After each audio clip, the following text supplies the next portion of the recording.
Aunque es complicado estimar qué porcentaje real de la población padece el trastorno obsesivo-compulsivo, ya que solo en su variante más grave buscan ayuda, se estima que un 2% lo padece tanto en hombres como mujeres.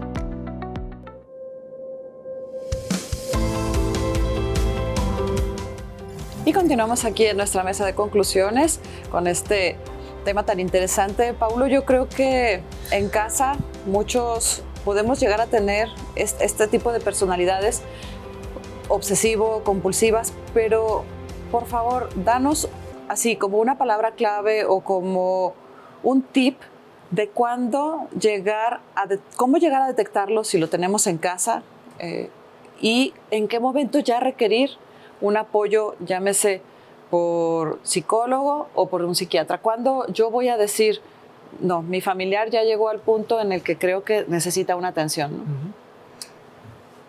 Aquí lo básico en cuanto a los trastornos en general, nuevamente, va a ser el concepto clave de que interfiera. O sea, que interfiera en algo, que interfiera en las actividades, que interfiera en las relaciones personales, pero el hecho de que los pensamientos o el trastorno en general esté interfiriendo con las actividades de esta persona, ahí ya va a ser el momento clave para buscar una atención. Y de hecho algo que también recomendaría siempre es, si la persona todavía no está segura de buscar una atención psiquiátrica, porque pues ahí estamos hablando en cuanto a manejo médico, con medicamentos que también implican pues toda una gama de efectos secundarios y demás cosas que es importante también mencionar, ¿verdad? Siempre entonces lo que sí se recomienda por completo es cuando hay alguna cuestión que ya interfiera personalmente en cualquier ámbito, buscar una atención primeramente psicológica. Y el psicólogo ya nos va a hacer la gran ayuda de poder referir a los pacientes que requieran un manejo médico complementando el manejo. Y en cuanto en particular al trastorno obsesivo-compulsivo, aquí esta parte de que interfiera, ¿verdad?, en sus actividades, esto incluye los pensamientos intrusivos, que son los pensamientos que se están repitiendo constantemente. Estos pensamientos intrusivos, solamente con psicoterapia o con el acompañamiento psicológico, se pudiera aprender a controlarlos, se pudiera aprender a tolerarlos, pero no se quitan en sí. Para eso es cuando se requieren los medicamentos, cuando ya está este pensamiento constante que está interfiriendo en las actividades y que le molesta a la persona que esté constantemente pensando en algo, en lo que sea, pero que sea molesto para la persona. Los medicamentos que utilizamos son los inhibidores de la recaptura de serotonina. Estos medicamentos, su función es, al actuar sobre la serotonina, evitan que, digamos, que la mente vaya sin un balance, sin un control, y la persona realmente es lo que se va a dar cuenta cuando los utiliza, que tiene más control en general de cómo funciona su mente, que es algo bastante interesante cuando ya se le da oportunidad al medicamento, que tiene realmente ese control en cuanto a los pensamientos y no deja que los pensamientos o las emociones le ganen a la persona. Cuando ya existe un trastorno como tal de las obsesiones obsesivo-compulsivo, cuando se llega ya a un diagnóstico de este trastorno, no se considera que haya una cura en sí. Los medicamentos nos ayudan a controlarlo. Lo que se establece por regla es que una vez que se inicia un antidepresivo, que son los inhibidores de la recaptura de serotonina, ese es su nombre científico, digamos, pero son el mismo tipo de medicamentos que se utilizan para estos trastornos. Cuando se inician, se mantienen por 6 meses. ¿Por qué 6 meses? Es porque es el tiempo que ya se ha establecido en que si se suspenden antes de estos 6 meses, va a haber una recaída. Y después de estos 6 meses, se puede dar una oportunidad de retirar el medicamento, siempre y cuando la persona haya cambiado en algo su entorno, que esto implica forzosamente el acompañamiento psicológico.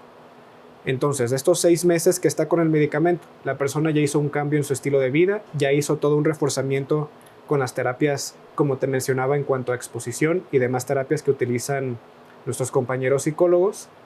Después de 6 meses se puede dar un intento de retirar el medicamento y realmente es un intento de prueba y error, a ver si la persona por su cuenta ya puede manejar los pensamientos obsesivos y que sobre todo que en esta parte intrusiva de los pensamientos.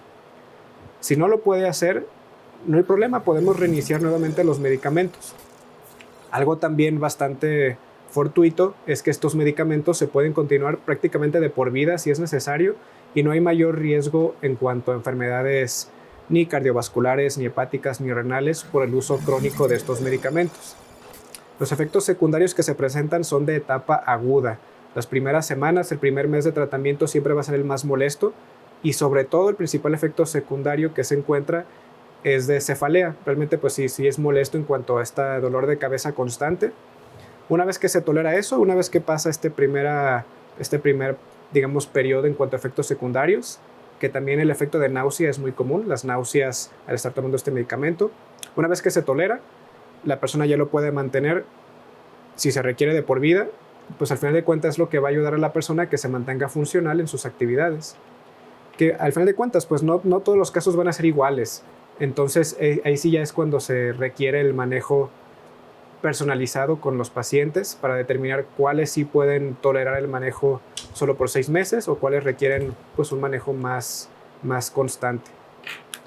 Estos casos en los que el manejo puede ser a más largo plazo, ¿se pueden llegar a hacer ajustes de dosis para llevarlos a un requerimiento mínimo? Sí, por supuesto. Siempre se va a buscar que sea la dosis menos necesaria, ¿verdad? Para buscar la respuesta clínica. La dosis menor siempre va a ser lo que buscamos. A veces de un inicio sí se titula la dosis altas para buscar una respuesta rápida, que eso igual depende de qué tan intrusivo, qué tan molesto sean los pensamientos y también qué tipo de pensamientos haya. En el inicio de nuestra plática te mencionaba de un tipo de pensamientos obsesivos que son los más raros, pero aún así sí se presentan, que son los pensamientos recurrentes de querer lastimar a otra persona o lastimarse a sí mismo. Ese tipo de pensamientos son los más peligrosos por obvias razones. Entonces esos son los que sí tenemos que estar tratando de una manera más, tal vez no agresiva sea la palabra, ¿verdad? Pero más rápida en cuanto a medicamentos y en cuanto a dosis. Una vez que se controla, la persona puede aprender a cómo lidiar con estos pensamientos. Y que también otra manera que me gustaría recalcar es que las técnicas de meditación también hay una gran evidencia de que funcionan para el tipo de estos trastornos y en cuanto a la ansiedad en general también ayudan mucho. Nuevamente como acompañamiento junto con medicamentos y junto con terapia psicológica.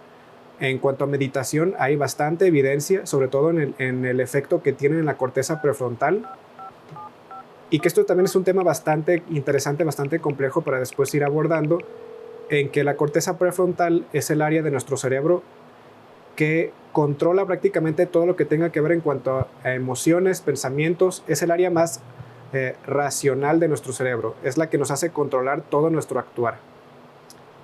Un ejemplo que a mí me gusta utilizar mucho en la consulta, que siempre los pacientes lo entienden con este ejemplo, es que cuando se toma alcohol, la primera parte que se inhibe en el cerebro es la corteza prefrontal.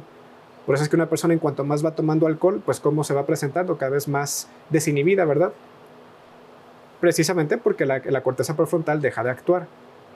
Y hay un montón ya de estudios que nos demuestran que la meditación tiene el efecto contrario, que va a fortalecer la corteza prefrontal, entonces va a hacer que una persona que tiene una práctica constante tenga mayor capacidad de control de sus emociones y de sus pensamientos, que eso es algo indispensable en este tipo de padecimientos. Digo, esa parte es importante porque creo que el reforzar el reordenamiento de los pensamientos es algo en lo que la gente ha juzgado que el acudir a un psicólogo o a un psiquiatra es porque nuestro trastorno ha salido de sí. Yo creo que la parte de la salud mental, Paulo, ha evolucionado, ha sido parte de esta evolución.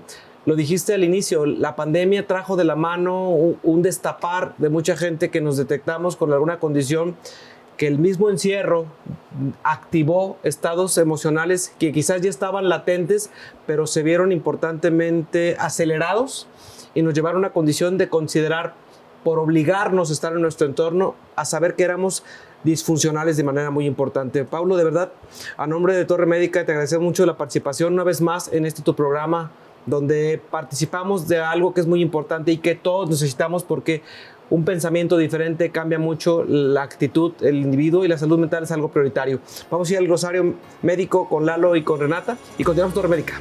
Gracias. Continuamos.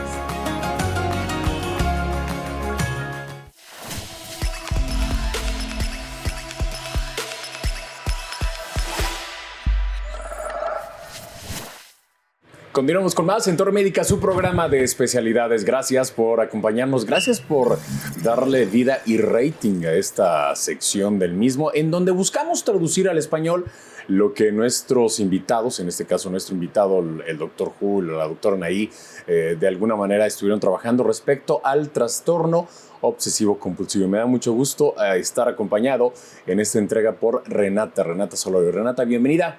Muchas gracias por recibirme otra vez. Estoy muy emocionada de estar aquí. Muy bien, con una vestimenta, un dress code muy propio, muy sobrio de Renata, como debe de ser. Y bueno, hablemos sobre los conceptos que vamos a buscar traducir el día de hoy. El primero es intrusivo. ¿A qué se refiere esta cuestión intrusiva? Son esos pensamientos que de repente aparecen de la nada, sin que uno les dé pie, sin que uno les llame, y esos pensamientos normalmente pueden variar en cuanto a contenido y en cuanto a forma. Ahora pasamos a angustia, el cual es un estado emocional que se caracteriza por una ansiedad muy fuerte y un malestar significativo, donde pues la persona siente miedo y preocupación y además puede presentar otros síntomas como dolor de pecho, sudoración o palpitaciones. Serotonina es un neurotransmisor que normalmente tiene que ver o se relaciona mucho con los estados de ánimo y con las emociones. Luego tenemos compulsiones, los cuales son comportamientos repetitivos que hace una persona para aliviar su ansiedad, pero son tan exagerados que alteran el funcionamiento de la persona. Otro de los términos que se estuvieron abordando y que tienen relación directa con el tema es meticuloso. ¿Qué es una persona meticulosa? Es esa persona que apela a la perfección, es esa persona quisquillosa, es esa persona detallista que, insisto, no es que estemos crucificando o diciendo que esto es negativo, pero todo tiene un límite, justo como ya se abordó a lo largo del programa. Para cerrar, ahora pasamos a terapia cognitiva, el cual es un enfoque psicoterapéutico que busca identificar pensamientos negativos para así tratarlos y que los problemas emocionales que tenga el paciente sean resueltos. Justo es importante esto que menciona Renata, cuando tengamos algún problema justo de la naturaleza como lo que estamos abordando el día de hoy, hay que acercarnos con los expertos. Renata, muchísimas gracias. Gracias a ustedes por recibirme. Muchas gracias y recuerde que todas las semanas tenemos una cita aquí en Torre Médica, su programa de especialidades.